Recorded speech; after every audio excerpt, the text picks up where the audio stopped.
எல்லோருக்கும் வணக்கம். இன்னைக்கு மார்க்கெட் வந்து அவ்வளோ பெருசா மூவ் ஆகலை பாருங்க. ஏன்னா நேற்று வந்து பட்ஜெட்ல எங்கே எடுத்து எங்கே வந்திருக்காங்க. ஆனால் இன்னைக்கு வந்து அங்கே நிற்கும். ஸோ இதனால என்ன நடக்கும் அப்படின்னு தெரியல நமக்கு. ஸோ மார்க்கெட்டை பொறுத்தவரையும் சரியில்லை மாதிரி தான் தோணுது. மார்க்கெட் ரிவர்ஸ் ஆகிற மாதிரி தோணுது.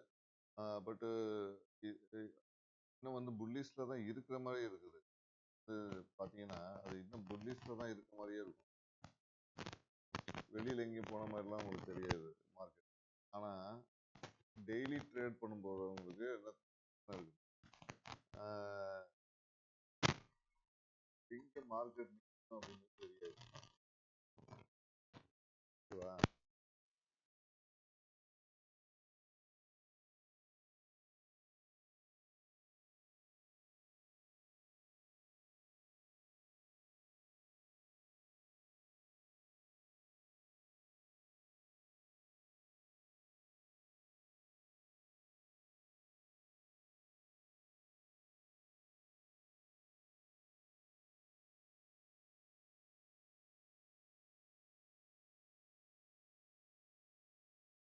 என்ன நடந்திருக்கும் அப்படின்னு பார்த்தீங்கன்னா, எனக்கு தெரிஞ்சு இன்னைக்கும் ஸ்டாப் லாஸ் வந்து பையர்ஸ் இருக்கிறதுக்கான வாய்ப்பு அதிகம். அதே மாதிரி புட் சைடில் பார்த்தீங்கன்னா ஒன்றும் பெரிய மூவ் இல்லை, நோ மூவ். ஏன்னா மார்க்கெட் வந்து ஒரே இடத்துல மோஸ்ட்லி ஸ்டாப் லாஸ் ஆனதுக்கு தான் வாய்ப்புகள் அதிகம். மார்க்கெட் வந்து அடுத்து ஒன்று கீழே எடுத்துட்டு போகணும் மார்க்கெட்டை, இல்லைன்னா மார்க்கெட்டை மேலே எடுத்துட்டு போகணும். இதுதான் இருக்கிற. இப்போ இதை மூவிங் ஆவரேஜஸ் உடைக்க போகுதுன்னா கண்டிப்பாக மார்க்கெட் கீழே போகிறதுக்கான வாய்ப்புகள் இருக்கு. அது எவ்வளோ தூரம் போகும் அப்படிங்கன்னா இப்போதைக்கு 23,600 வரையும், ஒரு 23,600 வரையும் போகிறதுக்கு வாய்ப்புகள் இருக்குது அப்படின்னு கீழே வந்து 23,600 வரையும் போகிறதுக்கு வாய்ப்பு இருக்குது. ஸோ இதுதான் இன்னைக்கு நடந்தது. ஆக்சுவலாக நான் செபி ரிஜிஸ்டர் அட்வைஸ் கிடையாது. நான் இதெல்லாம் பண்ணிக்கிறதுலாம் பேப்பர் ட்ரேடிங் தான். என்னுடைய ஓபிஎம் கால்குலேட்டர் பேஸ் பண்ணி நம்ம இதை பண்ணிக்கிட்டு இருக்கோம். ஸோ இந்த ப்ரிடிக்ஷன் வந்து ஒர்க் அவுட் ஆகுதா இல்லையாங்கிறத இப்போ வந்து நம்ம நேற்று ப்ரைஸ் ரேஞ்ச் வந்து 24,429 க்ளோஸ், 24,590 வரை போகணும் பார்த்தோம். அப்படி பார்த்தீங்கன்னா 24,365 கீழே இருக்கு. 24,365 ஸோ மார்க்கெட்டை பொறுத்தவரை இப்போ கீழே தான் மூவ் கொடுக்குது. ஒரு 3 நாளைக்கு கீழே தான் மூவ். நீங்கள் பார்த்தீங்கன்னா மோஸ்ட்லி கீழே தான் உங்களுக்கு மூவ் வந்துகிட்டே இருக்கு. இதுதான் நடந்தது மார்க்கெட். இப்போ மார்க்கெட்டுக்கு என்ன சொல்ல வருது, இப்போ நமக்கு வந்து ப்ரீமியம் செக் பண்ண சொல்லியிருந்தோம். ஸோ இந்த ப்ரீமியமில் பாருங்கள் 57, 144, 21. நான் இன்னைக்கு எடுத்துக்கிட்டது வந்து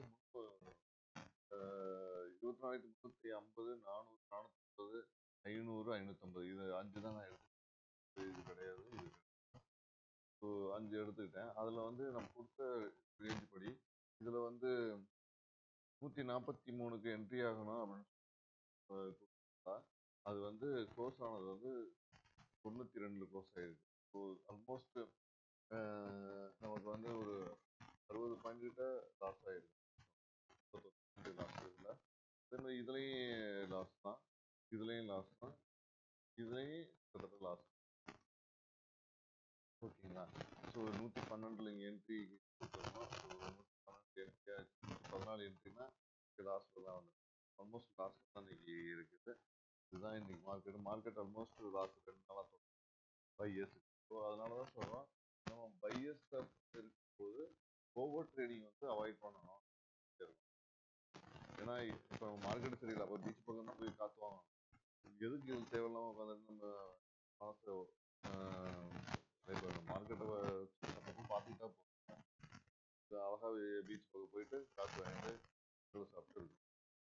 ஏன்னா மார்க்கெட் வந்து நீங்கள் பையர்ஸுக்கு சாதாரணமாக இல்லை. ஸோ பையர்ஸ் கேர்ஃபுல்லாக தான் இருக்கணும்.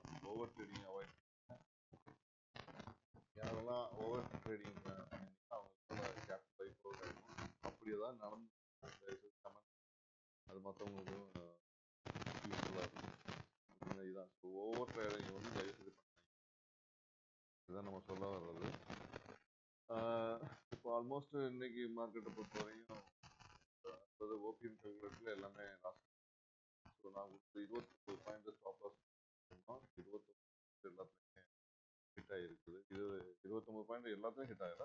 இதில் ஸ்டாப் லாஸ் ஹிட் இல்லை. இதுலேயும் ஸ்டாப் லாஸ் ஹிட்டு, இதுலேயும் ஸ்டாப் லாஸ் ஹிட்டு, இதுலேயும் ஸ்டாப் லாஸ் ஹிட்.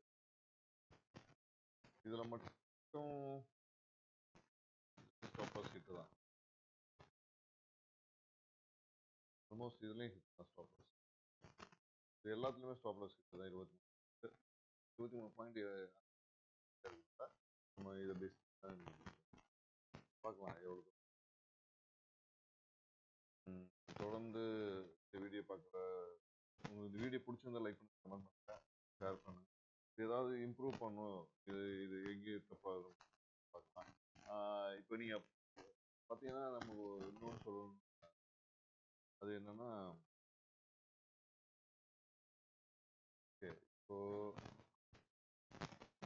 இதோடைய ரிசல்ட் வந்து இந்த மாதம் கடைசியில் நம்ம ஜூலை கான்ட்ராக்ட் இருக்குல்ல, இந்த ஜூலை கான்ட்ராக்ட்ல எப்படி பர்ஃபார்ம் அப்படின்னு பார்க்கலாம். ஓகேங்களா? அது தனி வீடியோவாக நான் போகிறேன். என்ன மாதிரி இப்போ 25,000 கேபிட்டல் ஆரம்பிச்ச ஜூலை கான்ட்ராக்ட் பேப்பர் ட்ரேடிங் எப்படி நடந்திருக்கு இந்த மாதம் எந்த அந்த வீடியோ. ஸோ அதை மறந்துடாம பாருங்கள். அப்போ தான் நமக்கு வந்து இந்த அனலைஸ் கரெக்டாக போகுதா இல்லையா, ஓபி கரெக்டாக போகுதா, அந்த கால்குலேட்டர் கரெக்டாக யூஸ் ஆகுதா அப்படின்னு பார்க்கலாம். இது தொடர்ந்து ஸோ ஜூலை கான்ட்ராக்ட் நாளையோட முடியுது. நாளைக்கு எக்ஸ்பைரி டே. கான்ட்ராக்டோட வந்து நாளைக்கு போடலாம். கான்ட்ராக்ட் முடிச்சோன்னா போடலாம். இல்லை நாளைக்கோ நாளானைக்கு மறுநாள் இந்த வீடியோ நம்ம போடுவோம். அப்போ தான் நமக்கு வந்து மார்க்கெட்டோடைய இந்த கான்ட்ராக்ட் எப்படி நடந்திருக்கு. ஸோ இந்த வீடியோ உங்களுக்கு பிடிச்சிருந்தா லைக் பண்ணுங்கள், கமெண்ட் பண்ணுங்கள், மறந்துடாமல் சப்ஸ்கிரைப் பண்ணுங்கள்.